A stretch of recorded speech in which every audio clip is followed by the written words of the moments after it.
हाँ जी, जैसे कि आप इस बुक शेल्फ को देख रहे हो, कुछ इसी प्रकार का कन्फ्यूजन रहता है ना आप लोगों की माइंड में। पॉलिटिकल साइंस के लिए किस यूनिट के लिए कौन सी बुक पढ़नी चाहिए, क्या हमें सारे टॉपिक एक किताब में मिल जाएंगे, क्या हमें पूरी किताब पढ़नी चाहिए। तो जो भी बच्चे CUET PG पॉलिटिकल साइंस की तैयारी कर रहे हैं या फिर पॉल साइंस रिलेटेड कोई भी एग्जाम की तैयारी कर रहे हो, UGC नेट की भी कर रहे हो, तो ये वीडियो आपके लिए बहुत ही ज़्यादा बेनिफिशियल होने वाली है। इस वीडियो में मैं आपको यूनिट वाइज किताबें बताती चलूँगी, साथ ही साथ अंग्रेजी और हिंदी माध्यम के लिए कौन कौन सी किताबें अवेलेबल हैं, कौन कौन सी केवल एक ही लैंग्वेज में है वो भी बताते चलूँगी, और लास्ट में कुछ फ्री सोर्सेज के बारे में भी हम लोग डिस्कस करेंगे। तो वीडियो अगर अच्छी लगी तो लाइक कमेंट और शेयर कीजिएगा, और इसके अलावा आपको पॉल साइंस से रिलेटेड किस चीज़ पर और वीडियोज़ चाहिए वो भी आप कॉमेंट करके बता सकते हैं। ठीक है, चलिए तो शुरुआत करते हैं। सबसे पहले कि आप लोग जो है इस टेलीग्राम चैनल को ज्वाइन कर लीजिएगा। यहाँ पर मैंने ऑलरेडी कुछ किताबों का जो PDF है वो ऑलरेडी डाउनलोड किया हुआ है, अपलोड किया हुआ है, तो आप यहाँ से पढ़ सकते हैं। साथ ही साथ यहाँ पे मैं क्विज़ेस वगैरह भी डालती रहती हूँ जो हर एक प्रकार के पॉल साइंस बच्चे के लिए हेल्पफुल होने वाला है। ठीक है, चलिए तो यहाँ पे हम यूनिट वाइज चलेंगे। सबसे पहले हम शुरुआत करेंगे यहाँ पर the most demanding and favourite unit ज़्यादातर बच्चों की, that is western political philosophy. इसको हिंदी में पश्चिमी राजनीतिक चिंतन के नाम से भी बुलाते हैं। तो यहाँ पे जो इस तरफ आप मेरे देख रहे हो, Plato, Aristotle, Machiavelli, Locke, Rousseau, Karl Marx, John Rawls, ये सारे आपके वो थिंकर्स हैं जो आपके HQP 18 पेपर कोड में ऑफिशियल सिलेबस में दिए हुए हैं। ब्रैकेट में इनकी कुछ किताबें लिखी हुई हैं, हालांकि इनकी और भी किताबें आपको पढ़नी है, लेकिन ज़्यादातर किताबों में जो फेमस आइडियाज़ हैं वो आप लोगों को पढ़ने हैं। जैसे कि इनका सोशल कॉन्ट्रैक्ट हो गया, कार्ल मार्क्स के अलग अलग आइडियाज़ हो गए, like historical materialism, class struggle, है ना। तो बहुत सारी चीज़ें हैं जो आपको पढ़नी है। तो फिलहाल जो डिटेल्ड मेरा एक्सप्लेनेशन है सिलेबस पर ऑलरेडी अपलोडेड है। अगर आपको नहीं मिल रहा, आपको और वीडियोस चाहिए, तो उसमें कमेंट करके नीचे आप मुझे बता दीजिएगा। चलिए तो मेन फोकस अभी हम यहाँ पे किताबों पे रखते हैं, क्योंकि आज का वीडियो बुक्स की तरफ ज़्यादा डेडिकेटेड हमने रखा है। तो सबसे पहले अगर हम बात करें तो यहाँ पे 2 फेमस किताबें आती हैं, ऐसा नहीं है कि और नहीं है। मैंने ये वीडियो बनाया है कुछ टारगेटेड बुक्स को शॉर्टलिस्ट करने के लिए कि आपके लिए कौन सी ज़्यादा कारगर रहेंगी।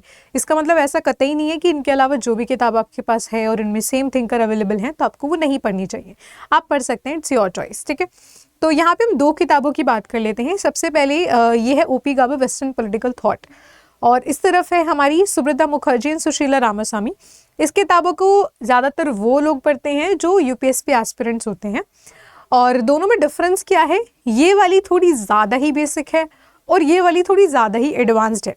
इसमें एक एक चैप्टर बहुत लंबा लंबा है और कई सारी ऐसी बातें हैं जो आपके CUET PG एग्ज़ाम लेवल के लिए इतनी ज़्यादा रेलेवेंट नहीं होंगी, और काफ़ी बल्कि किताब भी है, इतनी मोटी है। और ये वाली छोटी है, शॉर्ट में है, टू द पॉइंट है, बट थोड़ी ज़्यादा ही बेसिक है। अगर आप बिल्कुल नए सिरे से अच्छे से वेस्टर्न पॉलिटिकल थॉट को समझना चाहते हैं गहराई से, कि आप एक बार पढ़ने के बाद भूले ना, तो ये बुक उतनी कारगर नहीं है, काफ़ी बेसिक के तौर पर इस पर दिया हुआ है। लेकिन एग्ज़ाम के लिए आप इसके साथ शुरुआत कर सकते हैं। और अगर कोई बच्चा किसी और बैकग्राउंड से बिलोंग करता है जिसके लिए पॉलिटिकल साइंस बिल्कुल नया है, तो वो इसके साथ शुरुआत कर सकता है। बाकी हर एक थिंकर पे मेरा वीडियोस हैं ही, बैच में भी और यूट्यूब पर भी। ठीक है, तो चलते हैं अपनी अगली यूनिट की तरफ। तो अगर हम अगली यूनिट की बात करें, which is Indian political thought, तो मॉडर्न इंडियन पॉलिटिकल थॉट में जो आपका सिलेबस में है वो कुछ ही थिंकर्स मेंशन है, जैसे कि राजा Ram Mohan Roy, Mahatma Gandhi ji, BR Ambedkar, VD Savarkar and Kautilya. तो कुछ किताबें ऐसी हैं जिसमें सारे आपको नहीं मिल पाएंगे। IBT पे कई सारी किताबें आती हैं। तो OP गाबा जी की कई सारी किताबें हैं, famously he is known for political theory book. तो इनकी एक किताब है इंडियन पॉलिटिकल थॉट। हालांकि इसमें मॉडर्न वाले जो थिंकर्स हैं वो बहुत ज़्यादा नहीं है। इसमें कौटिल्य, बर्नी, जो पुराने वाले हैं ना, ज़्यादातर ये रेलेवेंट है जो ग्रेजुएशन के सिलेबस में होते हैं ना, इंडियन थिंकर्स, जैसे कि बर्नी हो गए, आपके कौटिल्य हो गए, ये सब है ना। कौटिल्य काफ़ी अच्छे तौर पे आपको इसमें मिल जाएगा। तो सारे थिंकर्स शायद आपको इस किताब में नहीं मिल सकते हैं। तो इसके अलावा जो कुछ किताबें आप रेफ़र कर सकते हो, हालांकि इनके अलावा भी कई और किताबें हैं IPT के ऊपर जो अच्छी हैं, अगर आपके पास वो है तो आप उन्हें भी पढ़ सकते हैं। उसके अलावा हिमांशु रॉय का PDF मैंने ऑलरेडी अपने टेलीग्राम चैनल पर अपलोड किया हुआ है। तो हिमांशु रॉय जी की 2 किताबें हैं, एक तो ये वाली है जो हिमांशु रॉय MP सिंह कर आती है, ये वाली मैंने टेलीग्राम पर अपलोड करी हुई है, और एक है आपकी edited by MP Singh and Himanshu Roy. इनमें ज़्यादातर कुछ थिंकर्स आपको मॉडर्न वाले मिल जाएंगे, और भी कई किताबें आती हैं जिनमें मॉडर्न आपको मिल जाएंगे। तो आप इनके हेल्प से इनको पढ़ सकते हैं। तो ज़्यादा थिंकर तो आपके सिलेबस में है नहीं, बट जितने हैं आप इनको अच्छे से डेप्थ से पढ़िएगा, बिल्कुल उनकी बायोग्राफी से शुरू करिएगा, ठीक है। चलिए नेक्स्ट हम पढ़ते हैं पॉलिटिकल थ्योरी की तरफ। तो पॉलिटिकल थ्योरी की जहाँ पर बात आ जाती है, उसमें सबसे best book known for political theory is OP Gaba. अब ओपी गाबा जी के एडिशन से फ़र्क नहीं पड़ता, मेरे पास इसका बहुत पुराना ट्रेडिशन है, 8th ट्रेडिशन है, अभी 9th या हो सकता है उससे लेटेस्ट भी आ गया हो। तो एडिशन से कुछ खास फ़र्क नहीं पड़ता, बिकॉज ये थ्योरी ही है और थ्योरी साल दर साल ऑलमोस्ट सेम ही रहती है, ठीक है। तो आपको काम क्या करना है, अपने सिलेबस को साथ में रखना है, सिलेबस में से कंटेंट देखना है बुक का और उसमें चीज़ें टिक करते चलना है। हालांकि आपके लिए बाकी यूनिट्स के कंपेयर में पॉलिटिकल थोड़ी टिपिकल हो सकती है समझने के लिए, थोड़ी सी ज़्यादा समय लेता है ये आपके माइंड तक प्रोसेस करने में, क्योंकि थ्योरी है, थोड़ी सी डिफ़िकल्ट होती है। बट आपके पॉल साइंस के एक बेस को तैयार करने के लिए political theory is very important. जहाँ तक बात बुक्स के मीडियम की आती है, तो जो मैंने आपको ये 2 किताबें बताई हैं, पहले हम यहाँ से शुरुआत करते हैं। तो ये वाली किताब को आपको हिंदी और इंग्लिश दोनों में मिल जाएगी, वो वाली किताब सिर्फ इंग्लिश में आपको मिलेगी। बाकी ये वाली किताब भी आपको हिंदी और इंग्लिश दोनों में मिल जाएगी। उसके अलावा हिमांशु रॉय जी की जितनी किताबें मैंने देखी हैं वो इंग्लिश में ही मुझे देखने को मिली, हिंदी में अगर आपको कोई मिलेगी तो शायद किसी और राइटर की आपको मिले। उसके अलावा पॉलिटिकल थ्योरी की जो किताब है वो दोनों भाषाओं में आती है, हिंदी और इंग्लिश दोनों में। तो यहाँ पर आपके जो सिलेबस में मेंशन है सिर्फ कंसेप्ट मेंशन है, ट्रेडिशंस मेंशन नहीं है। पॉलिटिकल थ्योरी के 2 पार्ट्स होते हैं, कंसेप्ट एंड ट्रेडिशन। ट्रेडिशंस को हम आइडियोलॉजीज के नाम से या विचारधारा के नाम से भी बुलाते हैं। तो यहाँ पे कंसेप्ट शुरू करने से पहले मैं हमेशा अपने बैचेस में एक क्लास ट्रेडिशंस की रखती हूँ, जहाँ पे मैं सारे आपके पॉलिटिकल आइडियोलॉजीज को पढ़ाती हूँ, which is very important as a base to start the political theory. Now it's your choice if you have a good background in all the theories, तो आप सीधे कंसेप्ट से शुरू कर सकते हो। अदरवाइज आप थोड़ा सा पहले इनके जो ट्रेडिशंस हैं उनको पढ़ लीजिएगा, उसके बाद आप जो भी इनके कंसेप्ट हैं, लिबर्टी, डेमोक्रेसी, सोवरेनिटी, सिटीजनशिप, ये सारे आपको पॉलिटिकल थ्योरी की किताब में मिल जाते हैं। हालांकि पहले से डिस्क्लेमर दे दूँ, थोड़ा डिफिकल्ट हो सकता है समझना, मैंने पहले ही बताया है political theory is bit difficult.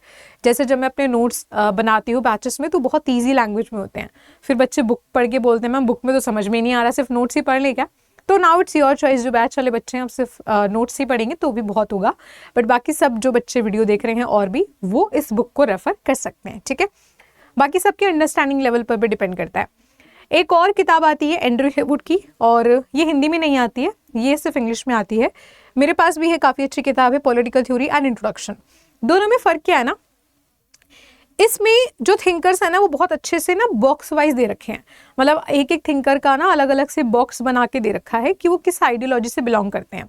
उसकी थोड़ी सी कमी इस किताब में है, लेकिन हाँ इस किताब में कंसेप्ट बिल्डिंग बहुत अच्छी आपकी हो जाएगी। और ओपी गाबा की कई सारी किताबों से डायरेक्टली एनटीए क्वेश्चंस बनाता है, तो अगर आप थ्योरी की शुरुआत करना चाह रहे हैं तो इस किताब से शुरुआत करिएगा। और अगर आपने बेसिक ओपी गाबा पढ़ी हुई है अपनी ग्रेजुएशन में तो आप एक लेवल अप जा सकते हैं, आप एंड्रयू हेवुड की किताब के साथ शुरुआत कर सकते हैं। चलिए next unit which is the most popular, that is international relations या फिर अंतर्राष्ट्रीय राजनीति। अगर हम अंतर्राष्ट्रीय राजनीति की बात करते हैं तो इसमें 2 किताबें बहुत फेमस हैं। एक है आपकी Baylis and Smith which is the globalization of world politics, and the second is Andrew Heywood global politics. IR की किताबें मैं हमेशा कहूँगी कि जितना लेटेस्ट एडिशन आपको मिल जाए उतनी अच्छी बात है, लेकिन आइडियोलॉजीज़ वगैरह को कवर अप करने के लिए लेटेस्ट एडिशन की ज़रूरत नहीं है। इसका भी पीडीएफ मैंने ऑलरेडी अपनी टेलीग्राम चैनल पर अपलोड किया हुआ है। तो यहाँ पर आपको सारी चीज़ें तो नहीं मिलेंगी, बिकॉज ये एक होलिस्टिक आईआर की किताब है जो कई सारी जगहों पर इस्तेमाल होती है, स्पेसिफिकली सीयूईटी पीजी की कोई किताब नहीं आती, ठीक है। तो यहाँ पे आपको बहुत सारी थ्योरीज देखने को मिल जाएंगी, कोल्ड वॉर देखने को मिल जाएगा, कुछ ऑर्गेनाइजेशंस देखने को मिल जाएंगी related to the cold war, और इंडियन फॉरेन पॉलिसी बहुत पर्टिकुलरली इसमें आपको नहीं मिलेगी बिकॉज ये ओवरऑल आईआर की किताब है। तो इसके लिए अगेन आपको अलग से आप मेरी वीडियोस का सहारा ले सकते हैं, बैच में है तो ज़रूरत ही नहीं है किसी चीज़ की। उसके अलावा जो एक्सटर्नल बच्चे हैं जो बैचेस के नहीं हैं and if they want to do self study तो आप अलग अलग सोर्सेज से हेल्प करके इन सब चीज़ों को कवर अप कर सकते हैं। और इनमें कुछ करंट अफेयर्स भी होते रहते हैं, ऑर्गेनाइजेशंस में भी करंट अफेयर हैं जो शायद आपको किताबों में नहीं मिलेंगे। जैसे अभी रिसेंटली ब्रिक्स के जो मेंबर हैं वो 11 हो गए, तो ऐसे करंट अफेयर्स आपको पता होने चाहिए। तो IR is very dynamic. IR के लिए मैं ये कहूँगी कि do not stick to books only. IR के लिए आप अलग अलग चीज़ों का भी सोर्स इस्तेमाल करें और थोड़ा सा करंट अफेयर्स पे अपना टैप रखिए। ज़्यादातर जो भी रिसेंटली आपके समिट हुए हैं या रिसेंटली कोई ट्रीटी इंडिया ने साइन करी है किसी के साथ, या इंडिया जिस भी चीज़ के साथ डायरेक्टली एसोसिएटेड है, वो चीज़ें और भी ज़्यादा इंपॉर्टेंट हो जाती हैं। हालांकि जहाँ तक बात विचारधाराओं की है तो वो आप इन किताबों से बहुत बेहतरीन तरीके से कर सकते हैं। पूरी किताब पढ़ने की ज़रूरत नहीं है, आप इनमें से कोई भी एक किताब पढ़ सकते हैं, दोनों में सेम ही ऑलमोस्ट चीज़ें हैं। हालांकि ये वाली ज़्यादा फेमस है, मैंने दोनों पढ़ी हुई है, इसलिए कह रही हूँ दोनों मत पढ़िएगा, कोई एक पढ़ लेना, ठीक है। अगर दोनों में से कोई भी अवेलेबल नहीं है तो ये तो है ही मेरी टेलीग्राम पर, ठीक है। 10 to 11 चैप्टर अगर आप पढ़ लोगे तो आपकी सारी आइडियोलॉजीज जो हैं बहुत अच्छे से कवरअप हो जाती हैं। अगली हम बात कर लेते हैं इंडियन गवर्नमेंट इन पॉलिटिक्स की। तो ये आपको बहुत अच्छे से पता है कि इसके लिए one of the popular the OG that is Indian polity की लक्ष्मीकांत। तो हर यूपीएससी एस्पिरेंट इससे वाकिफ है, ना सिर्फ यूपीएससी और जिस भी जगह पर आते हैं, लॉ का एग्जाम हो गया या कोई भी अदर, तो हर जगह पर ये किताब काम आती है। और पॉलिटी के लिए जितना लेटेस्ट एडिशन आप पढ़ें उतना अच्छी बात है, क्योंकि ऑब्वियसली इसमें चीज़ें अपडेट होती ही रहती हैं कॉन्स्टिट्यूशन से रिलेटेड। तो आपके सिलेबस से रिलेटेड हर एक टॉपिक आपको इसमें मिल जाएगा। तो आप देख सकते हैं यहाँ पे जो सिलेबस है ये ऑलमोस्ट सारी चीज़ें आपको इस किताब में मिल जाती हैं। अगर आपके पास कोई पुराना एडिशन है उसको पढ़ लीजिएगा, लेकिन थोड़ा सा अपडेटेड चीज़ों के साथ जुड़े रहिएगा कि क्या क्या नए बदलाव हुए हैं, वो आपके माइंड को पता होने चाहिए, ठीक है। चलिए अगली आते हैं कंपैरेटिव पॉलिटिक्स। ये सबसे ज़्यादा डिफिकल्ट यूनिट बच्चों को लगती है। ऐसा इसीलिए क्योंकि कंपैरेटिव की कोई किताब ऐसी नहीं है जिसमें सारे टॉपिक आपको एक जगह मिल जाते हैं। तो कंपैरेटिव की जहाँ तक बात आती है, जेसी जौहरी काफ़ी फेमस है। ये किताब जो आप देख रहे हैं जेसी जौहरी की है, दोनों भाषाओं में आती है, हिंदी और इंग्लिश दोनों में आती है। तुलनात्मक राजनीति थोड़ी सी डिफिकल्ट होती है। पॉलिटिकल थ्योरी के बाद एक डिफिकल्ट यूनिट जो मैं कहना चाहूँगी दैट इज तुलनात्मक राजनीति। हालांकि मेरी ये फेवरेट थी और ग्रेजुएशन में मेरे हाईएस्ट मार्क्स क्लास में इसी में आए थे, बट बच्चों को डिफिकल्ट लगती है, वही ना, मेहनत नहीं करना चाहते, उनको चाहिए परोसी हुई थाली। तो परोसी हुई थाली तो आपको अब आदत छोड़नी पड़ेगी, है ना। तो एक समय पे मम्मी की सहारा छोड़ के आपको खुद पे पैरों पे खड़ा होना पड़ता है ना, वैसे ही अभी हो रहा है कि अब आपको खुद पे थोड़ी मेहनत करनी पड़ेगी, पैर पे खड़ा होना सीखना पड़ेगा, मल्टीपल चीज़ें पढ़नी पड़ेंगी। अब शॉर्टकट से काम नहीं चलेगा। You are going to be a master student, वहाँ पे ऑलरेडी बहुत अप लेवल का स्टडी आपको करना है।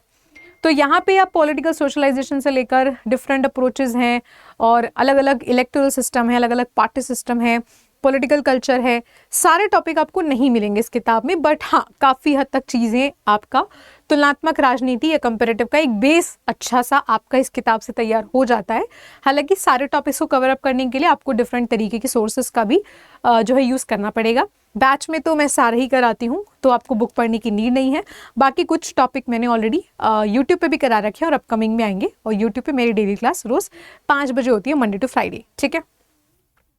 पब्लिक पॉलिसी की जहाँ तक हम बात कर रहे हैं उसके लिए बहुत सारी किताबें हैं, क्योंकि पब्लिक पॉलिसी का अलग से भी पेपर होता है कई सारी यूनिवर्सिटी में, तो वो बहुत डेप्थ में हो जाएंगी चीज़ें, इतना पढ़ने की ज़रूरत है नहीं।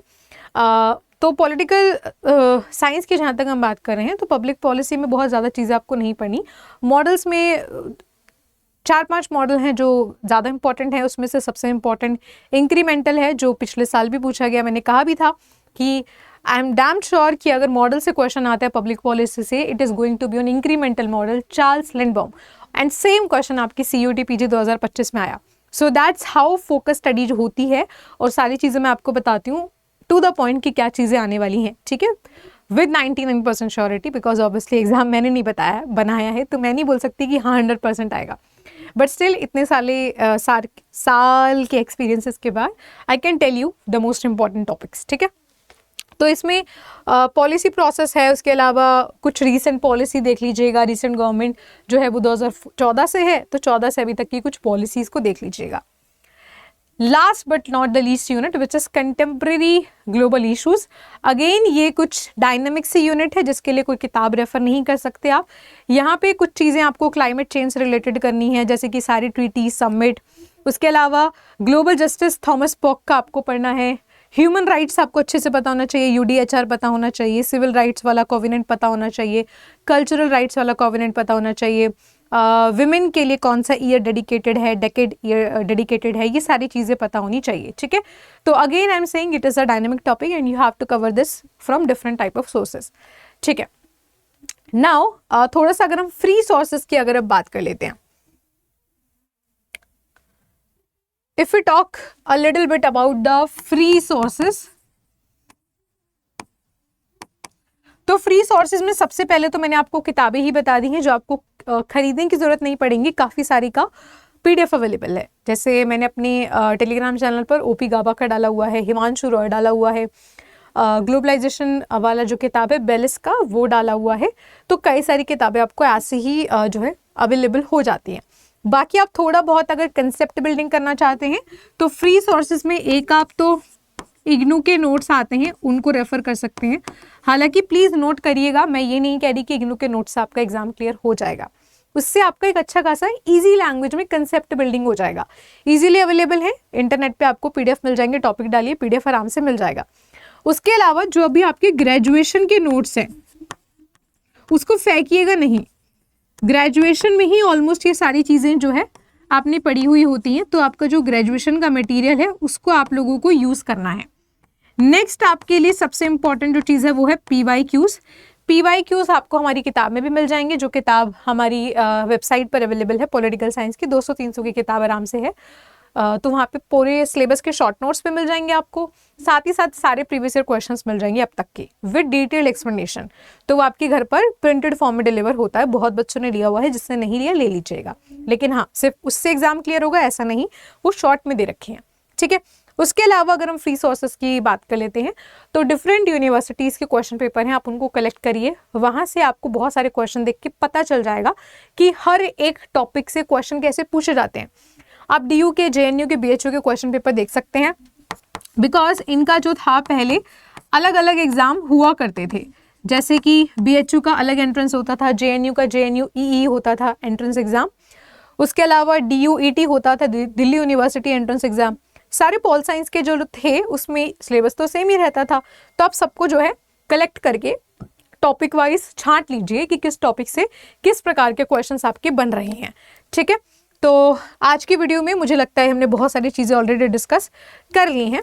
बाकी अगर आपको इतनी मेहनत नहीं करनी जो बताई है, ये तो मैंने सबके लिए बता दी कॉमनली, अगर आपको इतनी मेहनत नहीं करनी, कोई किताब नहीं पढ़नी आपको सब कुछ चीज़ें परोसी हुई, जैसे मम्मी खाना पूरा तैयार करके देती है ना, ऐसे अगर परोसी हुई चीज़ें चाहिए और इनकी तरह सिलेक्शन आपको पाना है अच्छी यूनिवर्सिटी में, ये सिर्फ जेएनयू वाले हैं और सारे नहीं हैं क्योंकि सबकी फ़ोटोग्राफ मेरे पास नहीं थी। बाकी बीएचयू डीयू में ऑलरेडी कई सारे बच्चे हैं और जो रिव्यूज़ हैं वो आप मेरी पुरानी सभी वीडियोज़ पर नीचे कॉमेंट में देख सकते हैं। तो वही है ना कि बोलने की ज़रूरत नहीं पड़ती है। तो आप आ सकते हैं हमारे नीव अल्टीमेट बैच में, यहाँ पे आपको कंप्लीट सिलेबस मिलेगा, लाइव एंड रिकॉर्डेड 1 बजे क्लास होती है, नहीं वॉच कर पाते रिकॉर्डेड देख सकते हो। टॉपिक वाइज हर एक टॉपिक के साथ क्वेश्चन मिलेगा और हर एक यूनिट के बाद एक प्रैक्टिस क्लास है एमसीक्यू की। बैच टेस्ट मिलेंगे आपको 20 यूनिट वाइज बैच टेस्ट मिलेंगे made by me. Personalize WhatsApp group मिलेगा जहाँ पे आपको एक्स्ट्रा नोट्स और एडमिशन तक का पूरा काउंसलिंग मेरे द्वारा दिया जाएगा। और अगर आप महापैक में आते हैं तो महापैक में आपको ये सारे बैचेस का फीचर तो मिलेंगे ही मिलेंगे, एडिशनली आपको येलो वाली चीजें मिलेंगी कि आप कोई भी कोर्स कभी भी देख सकते हो, लाइक नीव 2.0, 3.0, अल्टीमेट एग्जाम तक जितने भी आएंगे सबको देख सकते हो। और प्रिंटेड बुक जो मैंने आपको बताई है वो घर पर आएगी, इसी में इंक्लूडेड है। मॉक टेस्ट जो है वो इसी में इंक्लूडेड है, 11 मॉक टेस्ट है। तो double validity to all the courses, for example Neev ultimate का validity is for the 6 month, लेकिन महापैक में जितने बैचेस हैं सबका वैलिडिटी डबल हो जाता है, इसीलिए ज़्यादातर बच्चे महापैक ही जो है रेफर करते हैं। बाकी it depends on the feasibility कि आप कौन सा अफोर्ड कर पा रहे हैं, ठीक है। तो दोनों में से किसी में भी, ये दोनों आप अलग से भी ले सकते हैं इस कोड का इस्तेमाल करके स्वाति30, और इस ईमेल आईडी पे मुझे कांटेक्ट कर लीजिएगा। बाकी महापैक में दोनों चीज़ें इंक्लूडेड हैं तो आपको लेने की ज़रूरत नहीं है, ठीक है। तो जल्दी जाइए, इस ईमेल आईडी पर आपको अपना नंबर, कॉन्टैक्ट नंबर, बैच का नेम भेजना है। बीएड भी मैं आपको पढ़ाती हूँ CQP 03 and 04 common BEd and humanities, उसके लिए भी सेम ही ईमेल आईडी है। इस ईमेल आईडी पर नेम, कॉन्टैक्ट नंबर, बैच ने भेज दीजिएगा। भले ही सेल्स टीम आपको कांटेक्ट करती है, बट मेरे से हमेशा कॉन्टेक्टेड या फिर कनेक्टेड रहने के लिए आप ज़रूर से इस पर अपना नेम, कॉन्टैक्ट नंबर और बैच नेम भेज देना swati.yadav@24/7.com। यहाँ से जो भी रिस्पॉन्स आएगा वो मेरी ही तरफ से होगा, ठीक है। तो जल्दी से इसका स्क्रीनशॉट लेके रख लो, फटाफट से ईमेल भेज दो अगर इतनी मेहनत नहीं करनी और अपना ईयर ड्रॉप नहीं करना चाहते आप। और इसको तो आप सभी लोग ज्वाइन कर सकते हैं, this is free of cost. Paid batch का अलग से ग्रुप मैंने बनाया हुआ है, बाकी this is free of cost, कोई भी इसको ज्वाइन कर सकता है। तो उम्मीद करती हूँ आज के वीडियो में बहुत सारा इन्फॉर्मेशन आपको ऑलरेडी मिल गया है। अगर वीडियो अच्छी लगी तो कमेंट करके ज़रूर बताइएगा और नेक्स्ट वीडियो आपको किस पे चाहिए, ठीक है। तो मिलते हैं अपनी अगली वीडियो में। बाकी डेली क्लासेस मेरी 5 बजे यूट्यूब पर होती है, ठीक है। तो हंसते रहिए, मुस्कुराते रहिए, और जो मेरी रोज़ कक्षाएं होती है 5 बजे उसमें समय पर आती रहिए। Bye bye.